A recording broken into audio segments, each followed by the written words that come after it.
கடுமையாக தாக்கப்பட்டு யூரினில் வந்து பிளட் வந்திருக்கு. அந்த பையனை போட்டு என்ன செஞ்சுருக்காங்க, அடின்னு அடித்து டார்ச்சர் பண்ணியிருக்கிறாங்க. அந்த ஒரு சில இடங்களில் பார்த்தீங்கன்னா பிளாஸ்டிக் பைப்பு உடஞ்சி கிடந்திருக்கு.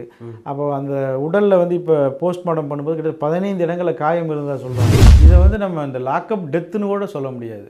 ஏன்னா லாக்அப் டெத்து கூட ஏதோ கைது செஞ்சு உள்ளே வச்சு அடித்து கொள்ளுவாங்க, அதான் லாக்அப் டெத்து.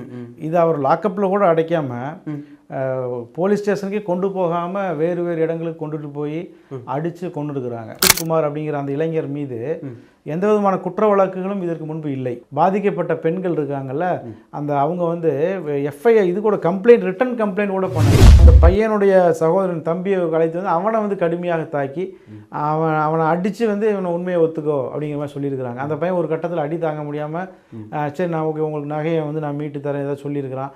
அதுக்கப்புறம் திரும்பி வந்து இல்லை நான் நீங்கள் அடிக்கிறதுக்கு பயந்துட்டு தான் நான் சொல்லிட்டேன் அப்படின்னு சொன்னால் திரும்பவும் அவனை வந்து தாக்கியிருக்கிறாங்க.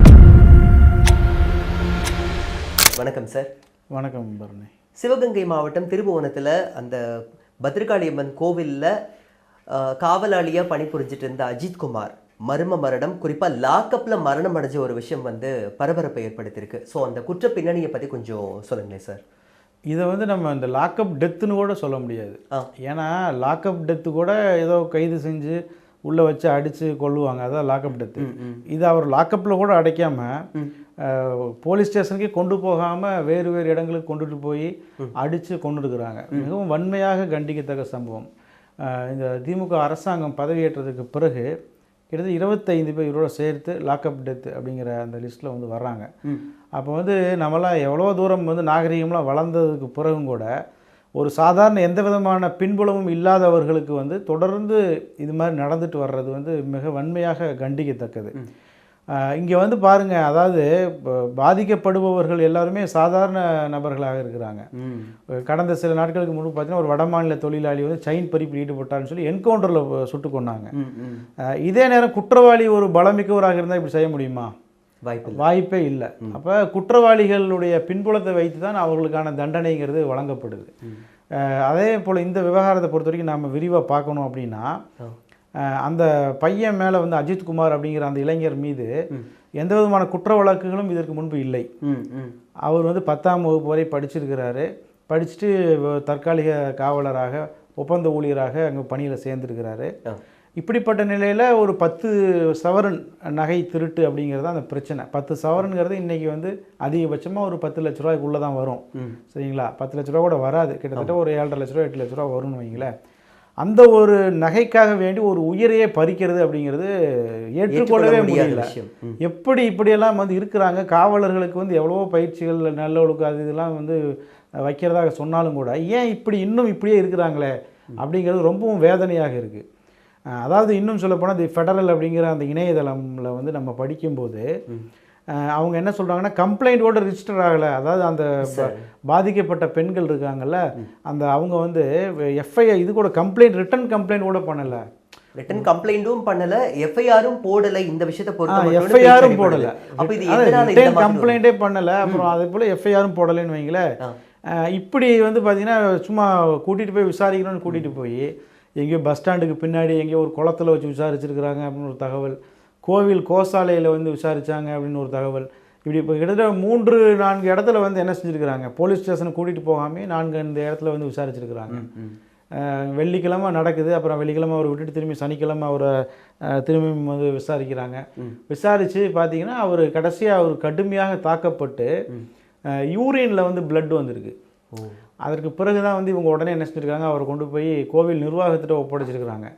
அவங்க வந்து உடனே ஒரு ப்ரைவேட் ஹாஸ்பிட்டலுக்கு மதுரைக்கு கொண்டுட்டு போகும்போது அவர் அங்கே டிக்ளேர்டு டெத்து அப்படின்னு வரும் வழியில் வந்து உயிரிழந்ததாக சொல்லியிருக்கிறாங்க. அப்போ என்ன அப்படின்னு சொன்னால், இதில் வந்து வெறும் சஸ்பெண்ட் நடவடிக்கை மட்டும் போதாதுங்கிறத நிறைய அரசியல் கட்சி தலைவர் சொல்லியிருக்கிறாங்க. இது வந்து சஸ்பெண்டோடு இல்லாமல் அவங்கள வந்து கொலை வழக்கு பதிவு செய்யணும், அவங்கள அரெஸ்ட் பண்ணுறோம், இதெல்லாம் கூட இல்லாமல் இன்னும் வந்து இது வந்து முற்றிலுமாகவே இந்த சிஸ்டமே மாற்றி அமைக்கப்படணும். காவலர்களுக்கு வந்து பல பிரச்சனைகள் இருக்குது. அவருடைய பணி நேரமாக இருக்கட்டும், அவங்களுக்கு விடுமுறைகளாக, அதனாலேயே மன உளைச்சல் இருக்காங்கன்னு கூட நம்ம அப்பப்போ சில விஷயங்கள். ஆமாம், அதாவது பிரிட்டிஷ்காரன் வந்து ஒரு சிஸ்டத்தை ஏற்படுத்தினான். அது எதற்காகனா நம்மளை நம்மளாம் அடிமை நாட்டு மக்கள். இப்போ அடிமைகளிடம் எப்படி நடந்து கொள்வது அப்படின்னு ஒரு சிஸ்டத்தை உருவாக்குறான். அதுதான் இப்போ இருக்கக்கூடிய இந்தியன் போலீஸ் சிஸ்டம். அதே பிரிட்டிஷ்காரன் வந்து அவனுடைய நாட்டில் அப்படி இருக்க மாட்டான். இப்போ அவனுடைய நாட்டில் நீங்கள் பிரிட்டனில் போனீங்கன்னா நம்ம ஊரில் இருக்கிற மாதிரி இருக்க மாட்டாங்க போலீஸு. அங்கே வந்து ஃப்ரெண்ட்லியாக இருப்பாங்க. இப்போ நீங்கள் வந்து நம்ம கேள்விப்படுறோம், கல்ஃப் கண்ட்ரீஸ்லாம் கேள்விப்படுறோம், போலீஸ் வந்து ஃப்ரெண்ட்லியாக இருப்பாங்க. உங்களுக்கு வந்து உங்களுக்கு ஒரு பிரச்சனைனா போலீஸ் வந்து ஹெல்ப் பண்ணுவாங்க. அந்த மாதிரி அப்போ என்னன்னா இந்த சிஸ்டமே அப்படி தான் வடிவமைக்கப்பட்டிருக்கு. ஜெயில் சிஸ்டமாக இருந்தாலும் சரி, இந்த போலீஸ் சிஸ்டம் எல்லாமே எப்படின்னா அடிமை நாட்டு மக்களை வந்து எப்படி டீல் பண்ணுறது அப்படி உருவாக்கப்பட்ட சிஸ்டம் வந்து கொஞ்சம் கொஞ்சமாக தான் சேஞ்ச் பண்ணுறாங்களே தவிர இன்னும் முற்றிலுமாக மாற்றவே முடியல. அதுதான் வந்து இந்த மாதிரியான பிரச்சனைகளுக்கு வந்து காரணமாக இருக்குது. அப்போ அந்த பையனை போட்டு என்ன செஞ்சுருக்காங்க, அடின்னு அடித்து டார்ச்சர் பண்ணியிருக்கிறாங்க. அந்த ஒரு சில இடங்களில் பார்த்தீங்கன்னா பிளாஸ்டிக் பைப்பு உடஞ்சி கிடந்திருக்கு. அப்போ அந்த உடலில் வந்து இப்போ போஸ்ட்மார்ட்டம் பண்ணும்போது கிட்ட 15 இடங்களில் காயம் இருந்ததாக சொல்கிறாங்க. உள்காயம் வெளிக்காயம் எல்லாமே இருந்திருக்கு. அந்த உள்காயத்தினால தான் வந்து யூரினில் வந்து பிளட்டு வந்திருக்கு. அப்போ என்னென்னா மிக கடுமையான கொடூர சித்திரவதை. ஒரு 22-23 வயசு இருக்கும் நான் நினைக்கிறேன் அந்த பையனுக்கு. அப்போ இவ்வளோ கடுமையான சித்திரவதை. அந்த பையனுடைய சகோதரன் தம்பியை அழைத்து வந்து அவனை வந்து கடுமையாக தாக்கி அவனை அடித்து வந்து இவனை உண்மையை ஒத்துக்கோ அப்படிங்கிற மாதிரி சொல்லியிருக்கிறாங்க. அந்த பையன் ஒரு கட்டத்தில் அடி தாங்க முடியாமல் சரி நான் ஓகே உங்களுக்கு நகையை வந்து நான் மீட்டு தரேன் ஏதாவது சொல்லியிருக்கிறான்.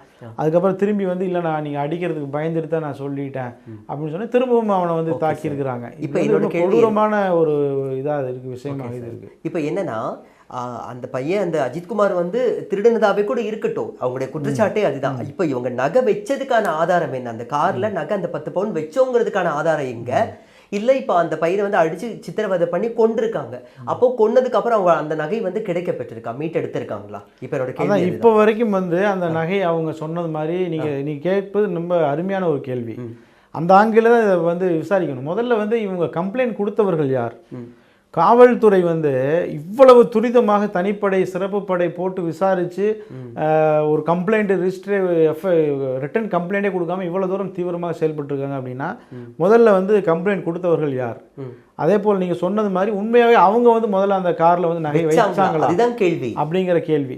ரெண்டாவது, காரில் வந்து நீங்கள் நகையை வச்சுட்டு முன்பின் தெரியாதவர்கிட்ட சாவி கொடுத்துருக்கீங்கன்னா அப்போ எவ்வளோ கேர்லெஸ்ஸாக நீங்கள் இருந்திருக்கிறீங்க. இதெல்லாம் இதே மாதிரி நம்ம போய் ஒரு கம்ப்ளைண்ட் கொடுத்தா காவல்துறை எடுப்பாங்களா? இப்போ நம்ம எல்லாத்துக்குமே ஒரு பர்சனல் எக்ஸ்பீரியன்ஸ் இருக்கும். ஒரு கம்ப்ளைண்ட் கொடுக்குறோமா காவல்துறை எவ்வளோ கேள்வி கேட்பாங்க நம்மளை. ஒரு பர்ஸ் காணா போச்சு அப்படின்னா நீங்கள் எங்கே காணா போட்டீங்க, எங்கள் பஸ்ஸில் ஏறும்போது காணா போச்சு சார் அப்படின்னா பஸ்ஸில் எங்கே ஏறினீங்க, டி நகரில் ஏறினேன். ஓகே, எங்கே இறங்குனீங்க, பாரிஸில் இறங்கினேன். ஓகே, அப்போ நீங்கள் வந்து எங்கே பார்த்தீங்க, பாரிஸில் இறங்கி பார்த்தேன் சார் அப்படின்னு சொன்னீங்கன்னு வைங்களேன். என்ன கேட்பாங்க தெரியுமா? அப்போ நீங்கள் காணா போனதை கண்டுபிடிச்சி பாரிஸில் தானே, அப்போ பாரிஸ் ஸ்டேஷனில் போய் கம்ப்ளைண்ட் பண்ணுங்கம்பாங்க. இப்போ டி நகரில் போனீங்கன்னா கிடையாதும்பாங்க. அதுக்கப்புறம் என்ன சொல்லுவாங்க, நீங்கள் டி நகருக்கு போனால் என்ன சொல்லுவாங்க, இல்லை இது எங்கள் இது கிடையாது, நீங்கள் இப்போ இங்கே வைக்கும்போது உங்கள் பாக்கெட்டில் இருந்துச்சுல பர்ஸு, எங்கே காணா போட்டீங்க, அங்கே தானே இறங்கி தானே காணா போய் அங்கே போகும். அங்கே போய் கேட்டுன்னா அவங்க என்ன சொல்லுவாங்கன்னா, நீங்கள் இடையில என்னென்னலாம் பண்ணீங்க சார், டிக்கெட் எடுக்க பர்ஸ் எடுத்தேன் சார், எந்த இடத்துல எடுத்தீங்க, வந்து சென்ட்ரல் ரயில்வே ஸ்டேஷன் பக்கத்தில் எடுத்தேன் சார் பர்ஸை. ஓகே, அப்போ பர்ஸ் இருந்துச்சு, அதுக்கப்புறம் காணாம், அப்போ அங்கே போய் கம்ப்ளைண்ட் பண்ணுங்கம்பாங்க. இப்படியே வந்து என்ன செய்வாங்கன்னா, ஒரு சாதாரண ஒரு பர்ஸை காணாமனா இவ்வளோ தூரம் இழுத்து விடுவாங்க.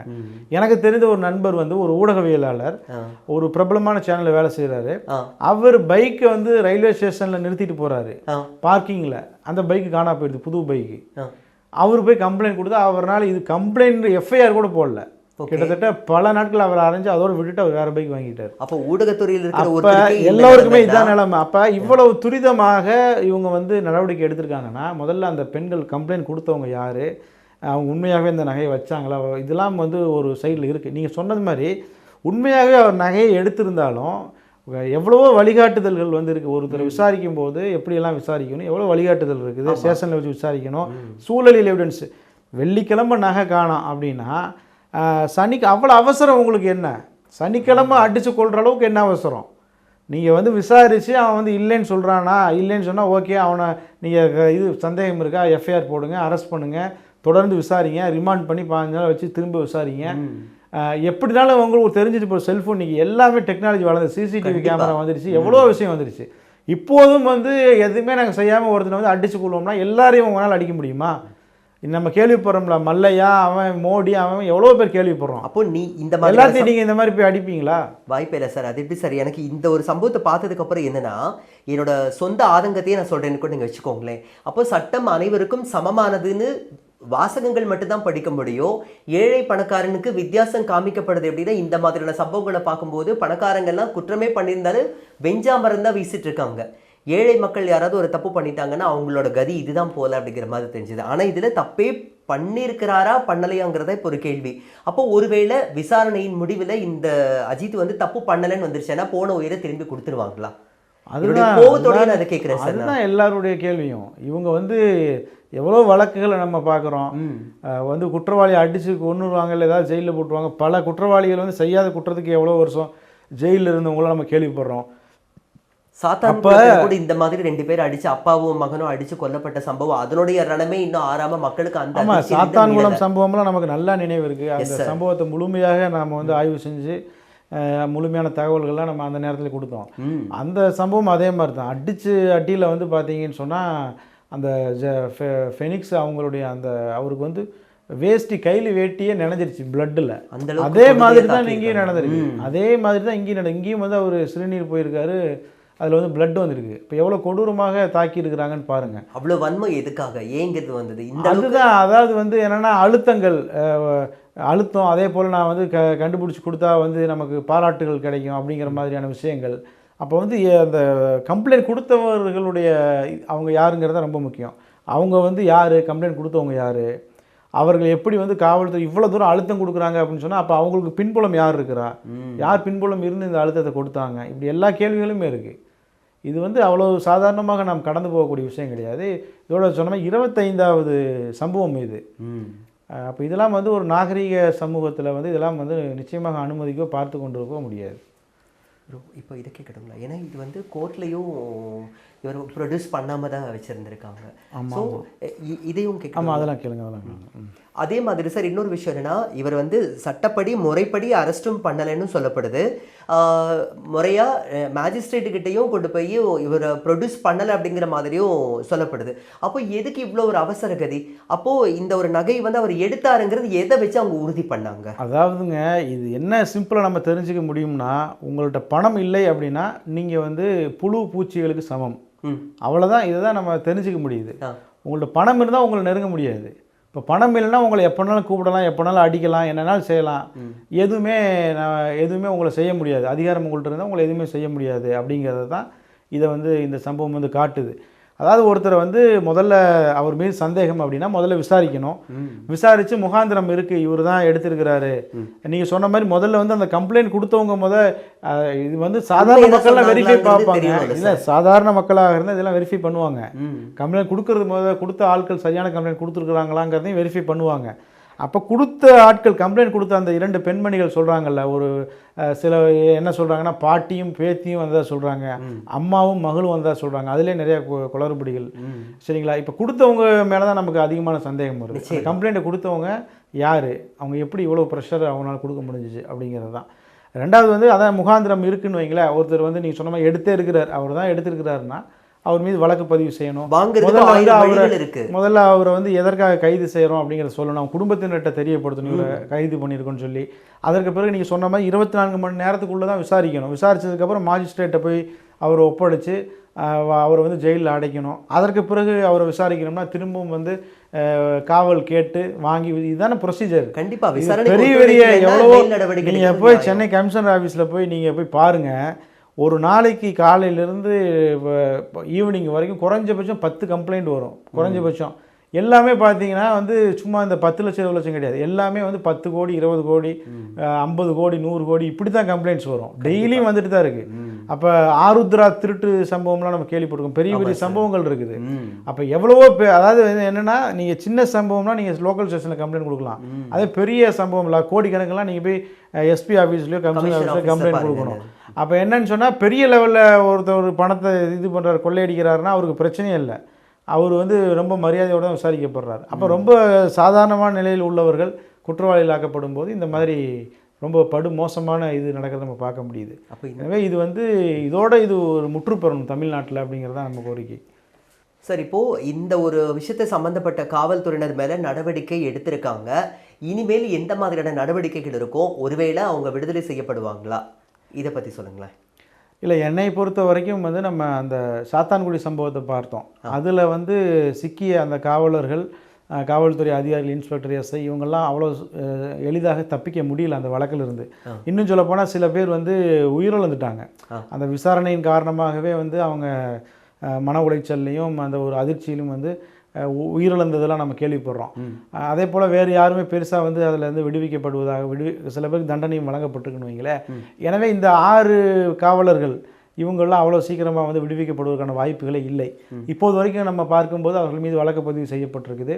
இன்னும் கொலை வழக்காக மாற்றப்படவில்லை அப்படிங்கிறத நம்ம தெரிஞ்சுக்க முடியுது. ஆனால் நிச்சயமாக கொலை வழக்காக மாற்றப்பட்டுரும்.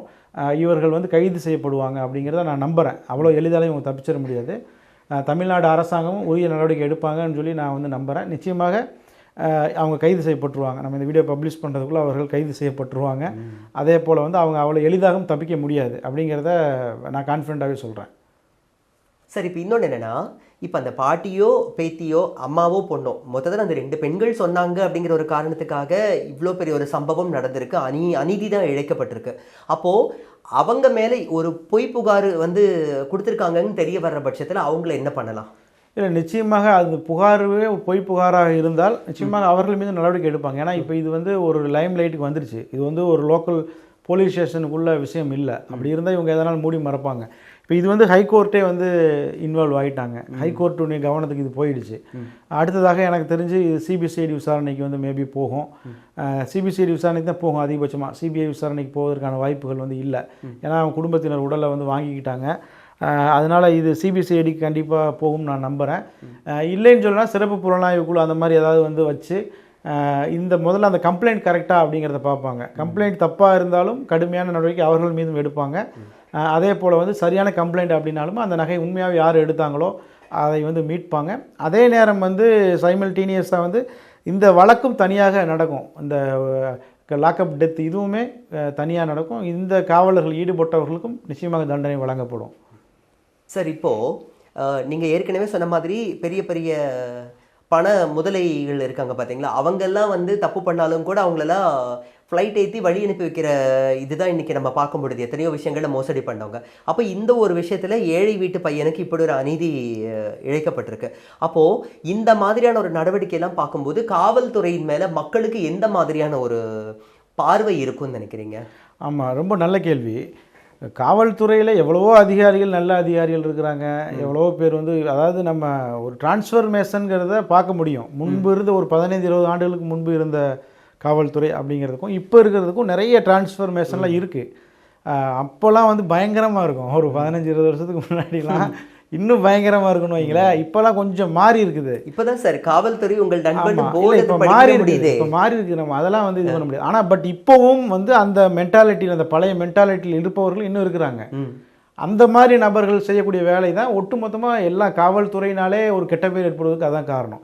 ரெண்டாவது வந்து நீங்கள் கேட்டதுனால நான் சொல்கிறேன், காவல்துறை இருக்க போய் தான் சட்டம் ஒழுங்கு இவ்வளோ தூரம் இருக்குது. இல்லைனா நம்ம யாருமே ரோட்டில் நடக்க முடியாது.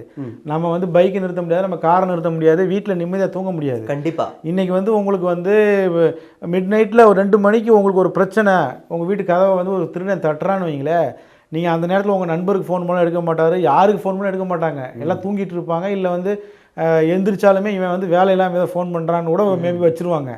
பட் நீங்கள் 108க்கு நீங்கள் 100க்கு வந்து நீங்கள் ஃபோன் பண்ணுறீங்க அப்படின்னா நிச்சயமாக காவல்துறை வந்து வருவாங்க. அப்போ காவல்துறை தான் பாதுகாப்பு, அதில் எந்த மாற்றுக்கிறதுக்கு இடம் இல்லை. இந்த மாதிரியான சில நபர்கள் செய்வது வந்து பார்த்திங்கன்னா ரொம்ப கடுமையாக உழைக்கக்கூடிய காவல்துறை அதிகாரிகளுக்கும் காவலர்களுக்கும் ரொம்ப கெட்ட பேர், மிக மோசமான கெட்ட பேர். நம்மளே பார்க்குறோம், இன்றைக்கி டிராஃபிக்கில் சென்னையில் வந்து நாம் வந்து 1/2 மணி நேரம் நம்ம ட்ராவல் பண்ணாவே வந்து நம்ம மூஞ்சி வந்து அப்படியே கட்டக்கரேர்னு மாறிடும். ஆனால் வந்து கிட்டத்தட்ட ஒரு 10 மணி நேரத்துக்கு மேலே அந்த டிராஃபிக்கில், அந்த பொல்யூஷனில் நின்று காவலர்கள் வேலை செஞ்சுட்டு இருக்கிறத நம்ம பார்க்குறோம். அப்போ இந்த மாதிரி உழைக்கக்கூடியவர்கள் ஒரு பக்கம் இருந்தாலும் கூட இந்த மாதிரியான நபர்கள், சில அதிகார வர்க்கத்தின் தூண்டுதலில் செயல்படக்கூடியவர்கள், இவங்க வந்து ஒட்டுமொத்தமாக காவல்துறை கெட்ட பேர் ஏற்படுத்துகிறாங்க அப்படிங்கிறத நான் பார்க்குறேன்.